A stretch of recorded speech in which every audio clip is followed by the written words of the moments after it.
En el nombre del Padre, del Hijo y del Espíritu Santo. Amén. La gracia de nuestro Señor Jesucristo, el amor del Padre y la comunión del Espíritu Santo esté con todos ustedes. Bienvenidos y bienvenidas a la bendita palabra de Dios. Esta palabra que se proclama a lo ancho y largo en nuestra Madre Iglesia Católica, en el mundo entero, desde la más grande catedral hasta la capillita más humilde de nuestras parroquias, como también una palabra que la celebran los delegados y delegadas de la palabra de Dios en las comunidades rurales. Esta es la palabra de este día del libro de los Hechos de los Apóstoles en el capítulo 9, versículo del 1 al 20. En aquellos días, Saulo, amenazando todavía de muerte a los discípulos del Señor, fue a ver al sumo sacerdote y le pidió para las sinagogas de Damasco cartas que lo autorizaran para traer presos a Jerusalén a todos aquellos hombres y mujeres que seguían la nueva doctrina. Pero sucedió que, cuando se aproximaba a Damasco, una luz del cielo lo envolvió de repente con su resplandor. Cayó por tierra y oyó una voz que le decía: Saulo, Saulo, ¿por qué me persigues? Preguntó él: ¿Quién eres, Señor? La respuesta fue: Yo soy Jesús, a quien tú persigues. Levántate, entra en la ciudad y allí se te dirá lo que tienes que hacer. Los hombres que lo acompañaban en el viaje se habían detenido, mudos de asombro, pues oyeron la voz, pero no vieron a nadie.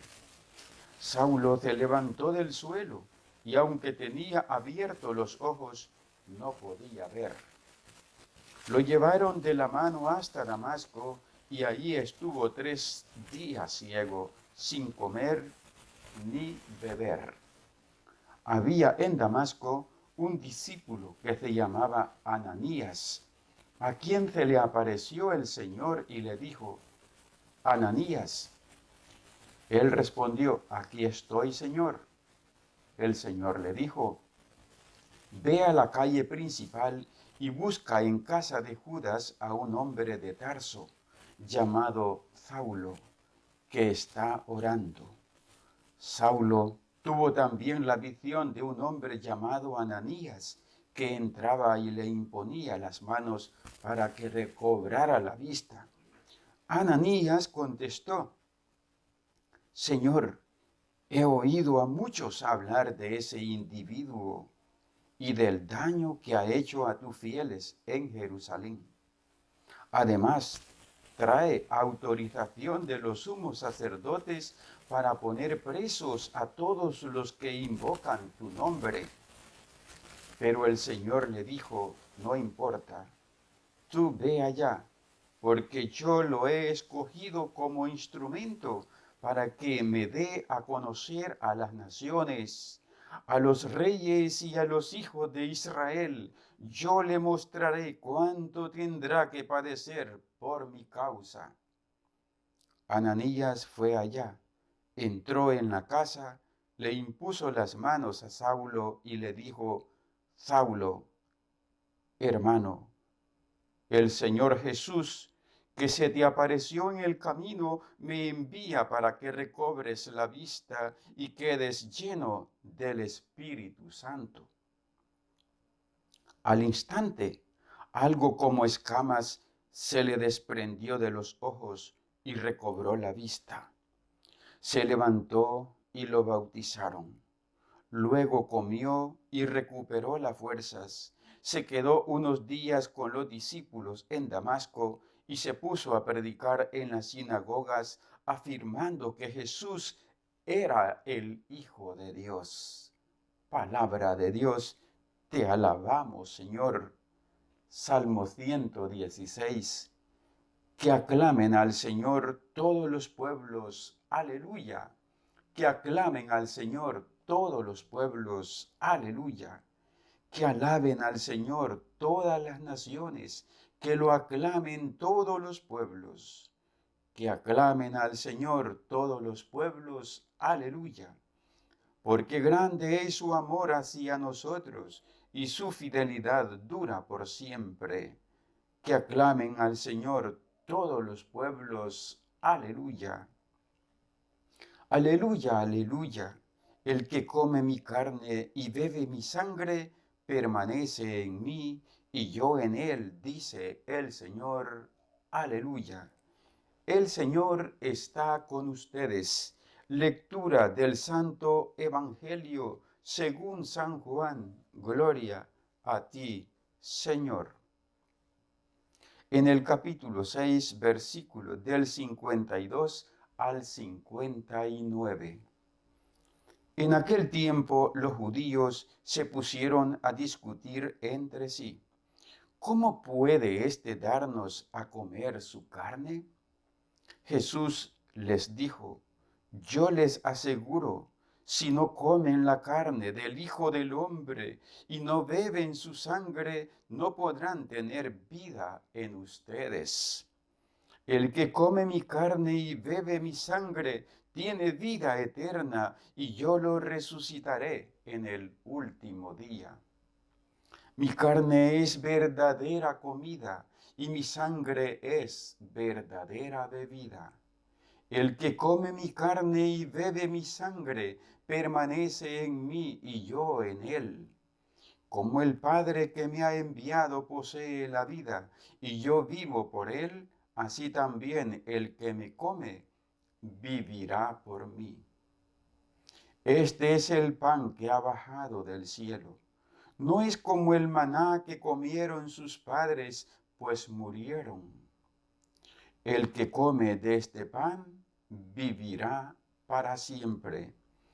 Esto lo dijo Jesús enseñando en la sinagoga de Cafarnaún. Palabra del Señor, gloria y honor a ti, Señor Jesús, por la proclamación de este santo evangelio, sean borrados nuestros pecados. Queridos hermanos y hermanas, Dios te bendiga ese tiempo que dedicas para escuchar con gratitud y humildad la bendita palabra que el Espíritu Santo está poniendo en tu corazón y en el mío. Nos dice el evangelista San Juan, los judíos se pusieron a discutir entre sí, ¿cómo puede éste darnos a comer su carne? ¿Cómo puede éste darnos a comer su carne? Creo que la pregunta para nuestra reflexión hoy había que revertirla. No tanto preguntarnos cómo éste puede darnos a comer su carne, porque Jesús todo lo puede y para él nada hay imposible. Todo lo que quiere lo hace. Más bien la pregunta debería de ser, ¿cómo puedo yo entender que en ese pan se me da el cuerpo de Cristo? ¿Cómo puedo yo entender y aceptar en fe que ese vino se convierte en sangre? ¿Cómo puedo yo acercarme a la Eucaristía sabiendo perfectamente que por la transformación del pan en cuerpo y del vino en sangre, estoy comiendo el alimento de vida eterna? A Jesucristo mismo, que se me da en toda su divinidad y en toda su humanidad.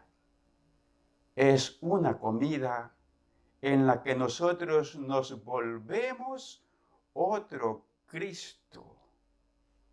Nos volvemos el cuerpo y la sangre de nuestro Señor Jesucristo. Cuando nosotros comemos nuestra cotidiana comida, nosotros asimilamos esos alimentos para nuestro cuerpo.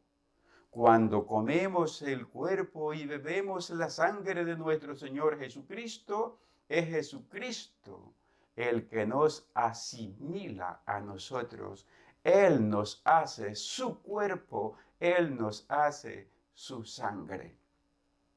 Bien que podríamos recordar la parábola del sembrador, cómo la semilla tiene distintos efectos según los terrenos donde va cayendo esta semilla.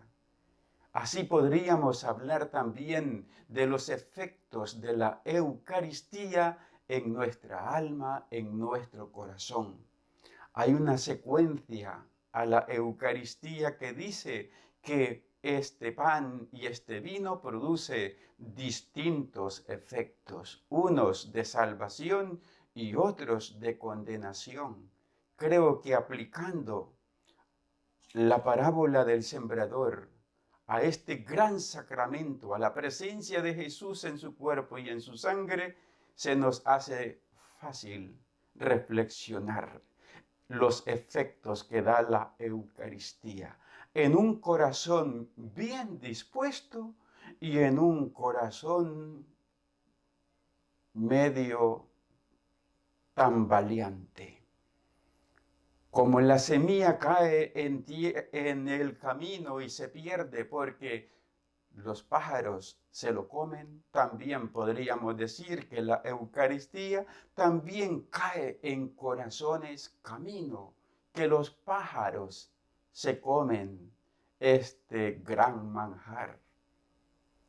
También esa semilla que cae entre espinas y piedras, que la hacen perder por los afanes de la vida, por el calor del sol, por las pruebas, también podríamos decir que la Eucaristía en nuestros corazones también puede producir ese efecto. Sacar la Eucaristía de nuestro corazón porque estamos metidos en 1000 cosas, en 1000 tareas. Tanto tenemos que hacer que no dejamos tiempo para vivir y celebrar la Eucaristía. La sofocamos, la hacemos morir en nuestro corazón. Pero también podríamos decir que la Eucaristía, también como la semilla de la parábola, que cae en tierra buena, es capaz de producir el 30, el 60 y el 100 por uno de la cosecha. ¡Qué grandes efectos ha producido la Eucaristía en hermanos y hermanas nuestros, que han hecho de la Eucaristía no solamente el alimento para el camino, sino su mismo camino para llegar al cielo. Bendita Eucaristía, y que podamos nosotros abrazarla y aceptarla mientras vamos de camino. En el libro de los Hechos de los Apóstoles nos encontramos con Saulo, que está aferrado a perseguir la nueva doctrina, la de Jesucristo, que murió y resucitó. Pero camino a Damasco se encuentra con la misericordia de Dios, que le habla y le dice: Saulo, Saulo, ¿por qué me persigues? Preguntó él. ¿Quién eres, Señor? La respuesta fue: yo soy Jesús a quien tú persigues. ¿Con qué claridad, hermanos, podemos interpretar que Cristo Jesús tiene un cuerpo y ese cuerpo es la iglesia, y cuando yo persigo a la iglesia y cuando yo le echo lodo a la iglesia, le estoy echando lodo y persigo al cuerpo de Jesucristo, que es la iglesia. ¿Cuánto debemos de amar la iglesia? Porque en esa medida estamos amando al que es cabeza de la iglesia. Y por eso es absurdo escuchar a tantos poderosos de este mundo decir: yo creo en Dios, pero no creo en la iglesia. Es una fe de monstruo, hermano, porque un monstruo solo puede estar deformado. Un monstruo con cabeza pero sin cuerpo es algo inaudito, inaceptable. Si amas a la cabeza, amas el cuerpo. Si amas a Cristo, amas la iglesia, y por eso, Saulo, Saulo, ¿por qué me persigues? ¿Quién eres, Señor? Soy yo al que tú estás metiendo preso. Soy yo a quien tú has encerrado para 26 años de prisión en una celda en Nicaragua. Soy yo al que tú estás juzgando injustamente y me tienes preso por tu ignorancia. Entonces Saulo se queda ciego y tiene una revelación de que tiene que ir a Ananías y Ananías tiene que ir a Saulo. Y dice: Ananías le impuso las manos a Saulo. El Señor Jesús le dijo: me envía para que recobres la vista. Y al instante algo como escamas se le desprendió de los ojos y recobró la vista. Saulo, creyendo ver, no veía, porque tenía escamas en los ojos. Pero maravilloso encuentro, porque al doblegarse y al saber que estaba persiguiendo lo que no debía de perseguir, se le cayeron las escamas de los ojos. Creo que al respecto podríamos pensar que Saulo tuvo la oportunidad de abrir los ojos, de darse cuenta del camino errado que había asumido, y los abrió a tiempo. ¿Cuántos por su testarudez los van a tener que ir a abrir viendo al diablo en el infierno? Hoy es tiempo, hermanos, de encontrarnos con Cristo. Y en Cristo las escamas de los ojos se derrumbarán, se destruirán. Nuestros ojos verán. Oremos. Dios Todopoderoso, concede a quienes hemos conocido la gracia de la resurrección del Señor, resucitar por el amor del Espíritu Santo a una vida nueva. Por Jesucristo nuestro Señor. Amén. La bendición de Dios Todopoderoso, Padre, Hijo y Espíritu Santo, descienda sobre ti y tu familia y te acompañe siempre. Amén.